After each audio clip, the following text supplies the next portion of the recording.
ক্ষমতাচ্যুত হওয়ার পর দেশে অস্থিতিশীলতা তৈরি করতে বিন্দুমাত্র কমতি রাখছে না কার্যক্রম নিষিদ্ধ আওয়ামী লীগ নেতাকর্মীরা। এরই মধ্যে শেখ হাসিনা থেকে দল পরিচালনার সুস্পষ্ট নির্দেশনার অপেক্ষা করছেন অনেকে। অনেকে আবার দলের এই অবস্থার জন্য শেখ পরিবারের উপরই চরম বিরক্ত। সবশেষ কয়েকটি আন্তর্জাতিক সংবাদ মাধ্যমে শেখ হাসিনার সাক্ষাৎকারকে কেন্দ্র করে শেখ মুজিব কন্যার উপর আরও খেপেছেন আওয়ামী নেতারা। অনেকে আবার প্রকাশ করেছেন চরম হতাশাও। জানা যায়, শেখ হাসিনার সাম্প্রতিক সাক্ষাৎকারে স্পষ্ট দিক নির্দেশনার অভাবে হতাশ হয়ে পড়েছেন কলকাতায় আশ্রয় নেয়া আওয়ামী লীগের শীর্ষস্থানীয় নেতারা। আন্তর্জাতিক সংবাদ মাধ্যমে ইন্টারভিউয়ে হাসিনার মন্তব্যে দলের ভবিষ্যৎ কৌশল নিয়ে প্রশ্ন উঠেছে। এমনকি তার মন্তব্যে হুঙ্কারের যথেষ্ট অভাব ছিল বলেও মনে করছেন আওয়ামী নেতারা।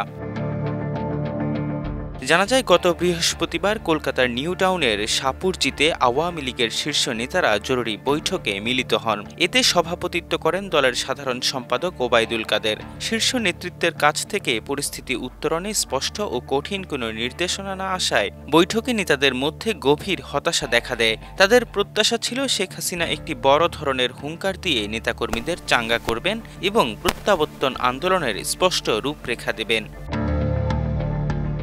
কিন্তু একাধিক আন্তর্জাতিক সংবাদ মাধ্যমকে ইমেইল মারফত দেয়া সাক্ষাৎকারে শেখ হাসিনা বলেন, তিনি দিল্লিতে বেশ মুক্ত অবস্থায় আছেন এবং পরিস্থিতি স্থিতিশীল না হলে হঠাৎ দেশে ফেরত যেতে চান না।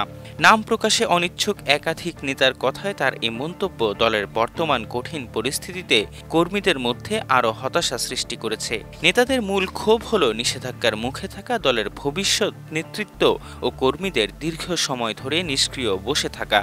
তাদের প্রশ্ন, আর কতদিন এভাবে বসে থাকতে হবে, তার উত্তর যেন জানা নেই কারো।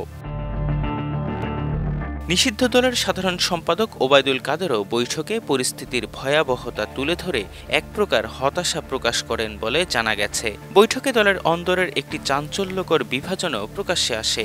কেউ কেউ মত দেন, যদি নেত্রী বর্তমান পরিস্থিতিতে দলকে কার্যকরভাবে নেতৃত্ব দিতে না পারেন, তবে অন্য কারো হাতে এ দায়িত্ব তুলে দেয়া হোক।